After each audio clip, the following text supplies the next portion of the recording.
दोस्तों, एक बड़ी कुप्रथा पर आपका ध्यानाकर्षण चाहूँगा। यह कुरीति है, कुप्रथा है और भारत जैसे देश के लिए कलंक है। प्राची कुछ अस्वस्थ हैं, सर्दी जुकाम कुछ और फीवर भी हो गया था हल्का सा, तो इसलिए प्राची के चैनल पर कोई वीडियो नहीं आ रहा था। उनके अनुरोध पर आज का यह वीडियो मैं कर रहा हूँ। उस कुप्रथा पर मैं प्रकाश डाल रहा हूँ। क्या आपके यहाँ भी इस प्रकार की कुप्रथा, कुरीति, बुराई और समाज में इस प्रकार की जो बुराइयाँ हैं वह किसी कोढ़ और कलंक से कम नहीं है? क्या आपके यहाँ भी है क्या? यदि है तो आपकी चुप्पी देश की सेहत के लिए अच्छी नहीं होगी। क्या इन कुप्रथाओं का कोई साइंटिफिक रीजन भी है? क्या इससे लाभ होता है? आइए हम चर्चा करते हैं। हम आपको ले चलते हैं दामोह जिले में। दामोह मध्य प्रदेश का जनपद है और यह आता है बुंदेलखंड में। आप सभी इस बात से भली भांति परिचित हैं कि वहाँ बारिश कम होती है और बारिश कराने के लिए लोग बहुत पहले से एक यत्न करते हैं। उस यत्न का परिणाम क्या आता है मुझे नहीं पता, लेकिन यह वीडियो वायरल हुआ। फिर शासन प्रशासन ने संज्ञान लिया। सबसे पहला संज्ञान लिया है बाल संरक्षण अधिकार आयोग, राष्ट्रीय बाल संरक्षण आयोग। संज्ञान लेकर के दामोह जिले के जिलाधिकारी और पुलिस अधीक्षक को नोटिस जारी करके जवाब मांगा है। नोटिस तैयार हो रही है। वह कुरीति क्या है इस पर हम बात करेंगे। वह अंधविश्वास क्या है इस पर हम प्रकाश डालेंगे। यह है जबेरा थाना क्षेत्र का बनिया गांव। 5 सितंबर की घटना है जब पूरा देश शिक्षक दिवस मना रहा था। शिक्षक दिवस यानी सर्वपल्ली राधाकृष्णन के सम्मान में उनकी जयंती पर शिक्षक दिवस मनाया जा रहा था। शिक्षक दिवस से अभिप्राय हम काफ़ी जागरूक हुए हैं और शिक्षा के क्षेत्र में देश ने काफ़ी प्रगति किया है। वहीं दामोह जिले के बनिया गांव में जो जबेरा थाना क्षेत्र में आता है, वहाँ 5-5 साल की बच्चियों के सारे कपड़े निकालकर उन्हें गांव में घुमाया गया। पीछे पीछे महिलाएं थीं और वह गीत गा रही थी। गीत गा करके भगवान इंद्र से पानी की मांग कर रही थी कि हे इंद्र भगवान, इस क्षेत्र में पानी की बरसात हो इस क्षेत्र में, जिससे हमारी फसलें जो सूख रही हैं, धान इत्यादि की फसलें वह हो जाएं, पानी आए और हम संतृप्त हों। लोग घरों से कुछ आटा, चावल, दाल, कुछ अनाज भी मांग रहे थे, कुछ पैसे भी मिल रहे थे। उस अनाज और पैसों से वह लोग अन्य सामान खरीदेंगे। उस अनाज से व्यंजन बनेगा। गांव का जो मंदिर है वहाँ प्रसाद बनेगा, सब लोग खाएंगे और बारिश होगी, ऐसा माना जाता है। प्रशासन ने संज्ञान लिया। इस प्रकार की तमाम कुरीतियाँ हैं। हमारे गांव में भी होता था। हम बचपन में मुझे याद है, बहुत 6-7 साल की उम्र रही होगी, स्मरण तब से रहता है। तो मुझे याद है कि हमारे गांव में भी महिलाएं हल चलाती थीं नंगे होकर के।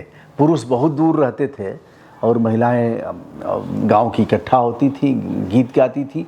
खेतों में 2 महिलाएं बैल बन करके ऐसे, और फिर उनके ऊपर, उनके कंधे पर ऐसे हरिस रख करके कंधे पर, और वह हल रखा जाता था। महिलाएं बैल का रूप धारण करके हल चलाती थी, ऐसा था। और पुरुष वर्ग बहुत दूर रहता था। यह रात के अंधेरे में यह टोटका होता था। इसका क्या लाभ होता था मुझे नहीं पता। कुछ लोग अगर उस समय के होंगे बताने वाले तो उनसे मैं पूछूंगा। कुछ महिलाएं भी अगर होंगी उसमें शामिल होने वाली तो उनसे भी बात करके पूछूंगा। इस तरह की तमाम कुरीतियाँ, बुराइयाँ जिसके उन्मूलन के लिए राजा राम मोहन राय जैसे लोगों ने पहल किया, तमाम साधु संतों ने किया, महापुरुषों ने किया। सती प्रथा का अंत हुआ, बाल विवाह अभी भी यदा कदा होता रहता है। इस पर भी हम काफ़ी हद तक विजय प्राप्त कर रहे हैं, लेकिन ऐसी तमाम बुराइयां हमारे देखने में हैं, इस पर लड़ना होगा। प्रशासन करेगा क्या? आइए थोड़ी विधिक चर्चा करते हैं। प्राची का हौसला न टूटे इसलिए एक छोटा सा वीडियो मैं कर रहा हूँ। ठीक हो जाएंगी तो करेंगे। तो दोस्तों, होगी क्या कार्यवाही? क्या होगी कार्यवाही? तो मेरे ख्याल से, चूँकि गांव के किसी व्यक्ति ने शिकायत नहीं किया है, जिनकी बच्चियां थी उनके परिवारजनों की सहमति थी, किसी ने कुछ बोला नहीं था। 4 साल 5 साल की बच्चियों की उम्र ही क्या होती है, लेकिन बुराई तो बुराई। और फिर बाद में कभी बच्चे देखेंगे वो फ़ोटो तो उन्हें आत्मग्लानि होगी और लगेगा कि उस रूप में अपने आप को देखेंगे, तो उनको एक तरह से उसकी फीलिंग बहुत ख़राब होगी। तो दोस्तों, कार्यवाही की बात जहाँ तक है, मुझे नहीं लग रहा है कि आईपीसी सीआरपीसी की कोई धारा इन पर लग पाएगी, क्योंकि सभी की सहमति है, सभी ने एकजुट मन से किया है यह काम। इस मामले में जागरूकता ही फैलाई जा सकती है। आइए हम जागरूक हों, आप जागरूक हों, और इस जागरूकता से हमारे गांव में भी होता था, आपके गांव में भी, आप बताइएगा। मैं आपसे सीधे आपको आमंत्रित करता हूं इस परिचर्चा में भाग लेने के लिए। गांव में क्या होता था, हम लोग भी किए हैं, बचपन में मैं भी उस कार्यक्रम में भाग लिया हूं। हम लोग नेकर पहन लेते थे, कोई अंडरवियर बनियान पहनता था, कोई गमछा लपेट लेता था और गांव में घूमते थे। काल कलौती पियर धोती मेघा सारे पानी दे, ऐसे कुछ करते थे। अलग अलग लोगों के यहाँ रहा होगा। तो हम लोग पानी में लेटते थे और घर से पानी आता था, लोगों के घर के भीतर से महिलाएं और पानी फेंकती थी और उस पानी में लोग खूब लेटते थे और कीचड़ युक्त उनका शरीर हो जाता था। फिर क्या था, पूरे गांव में लेटने के बाद फिर स्नान करते थे। बारिश होती थी नहीं होती थी मुझे नहीं पता, संजोग ऐसा कि बारिश हो जाती हो रही होगी, अब संजोग ही कहा जाए। एक बार हमने नहर पाटो अभियान रखवाया था, उसका फोटो मैं डालूंगा कभी। बहुत है, 1 कुंटल के बोरा से 1 बोरा है, पेपर की कटिंग है। और एसडीएम झिल्लू राम थे और आधा दर्जन थानों की फोर्स थी, डिप्टी एसपी थे और भी अधिकारी थे, एसडीएम थे। हम लोगों ने एसडीएम को रोक दिया वहीं। पहले बड़ा थोड़ी उदंडता भी थी, अब धीरे धीरे समझ विकसित हुई है। तो झिल्लू राम से हमने कहा नहर में पानी नहीं आया है और आप कर क्या रहे हैं एसडीएम साहब, आपको तो जाने नहीं देंगे। फिर मुआर काट करके आया। मुआर यानी वह धान का जो मर गया है पौधा, उसको काट करके और उसका गट्ठर बनाया गया था। हमने कहा एसडीएम साहब के सर पर उठाओ इसको और ले जाओ, इसका चूड़ा कुटवाना।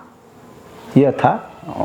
हालांकि हम लोग कोई इस तरह का अभद्र भाषा का प्रयोग कभी नहीं किए, लेकिन यह था कि एसडीएम साहब आप भी किसान के घर के हो सकते हो और यह किसान का दर्द है, आप कर क्या रहे हो, रोज़ इसी रास्ते से मुख्यालय जाते हो और यह जंगीपुर राजबाहा जिससे आधा दर्जन माइनर निकली हैं, इसमें पानी नहीं है और इसके लिए जिम्मेदार हो, कर क्या रहे हो। चलो हम यही करेंगे, हम सर पर उठवाएंगे। अब साहब तनातनी हो गई, प्रशासन कैसे करने देगा, क्योंकि सवाल एसडीएम का है, डिप्टी एसपी भी आगे आए। अंत में एक दरोगा, दुल्लापुर थानाध्यक्ष अभय सिंह करके एक दरोगा है, जो इसमें संभव है डिप्टी एसपी होंगे, इंस्पेक्टर पहले ही हो गए थे। उन्होंने कहा सर हमारे सर पर दे दीजिए, गुरुजी हम उठा लेंगे, ऐसे करके। बहरहाल हम लोगों ने वह काम किया। कभी लालटेन देते थे, लाइट नहीं आती थी, लालटेन देते थे, किसी को मुआर उठा देते थे, फावड़ा उठवा करके चलाते थे। बारी बारी करूँगा, मुझे याद आ गया वीडियो करते वक्त, क्योंकि बहुत से लोग कहते हैं कि इस पर क्या हुआ, उस पर क्या किया। लगा कि कुछ हम लोग पहली बार हम दिखा रहे हैं, तो यह सब मैं दिखाऊँगा किस तरह से फावड़ा उठवा करके एक्सीएन को कहा चल नर साफ कर। वह चूँकि उस मूड में मैं आ गया था, पहले जैसे हम लोग करते थे, ऐसा तो नहीं बोला, लेकिन कहते थे चलो नर साफ करो, देश का मालिक, फसल सूख रही है और तमाशा बना लिए हो। तो फावड़ा उठा लेते थे लोग, हम भी फावड़ा उठाते थे। 5 फावड़ा ही चलाया, एहसास तो हो कि मालिक की हैसियत क्या है।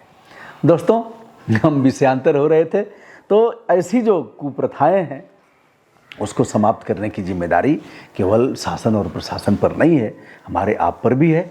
हम और आप अग्रिम पंक्ति के लोग हैं, जागरूक हैं, पढ़े लिखे लोग हैं, इसलिए ऐसी जो परंपराएं हैं, ऐसी जो रूढ़ियाँ हैं जो पहले से चली आ रही हैं, मुझे नहीं पता कि इसका साइंटिफिक रीज़न क्या है। अभी भी जैसे धार दी जाती है गांव में, ऐसे मिट्टी के बर्तन में आग होती है, उसमें वो सब धूप बत्ती रख करके और एक आदमी आगे दौड़ता है, पीछे पीछे जयकारा लगाते हुए लोग दौड़ते हैं। उसके पहले 1 सप्ताह तक धार दी जाती है, काली बाई जो भी इस तरह के देवता हैं, फिर महिलाएं पुरुष सब उसमें भाग लेते हैं, इससे कि महामारी न आए।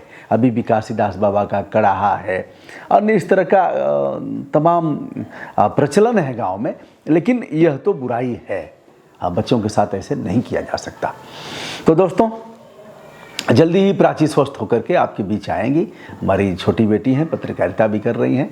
तो आज का यह वीडियो और फिर हम ऐसे कामों के लिए आगे आएंगे। विनम्रता के साथ ब्रजभूषण दुबे का सादर नमस्कार।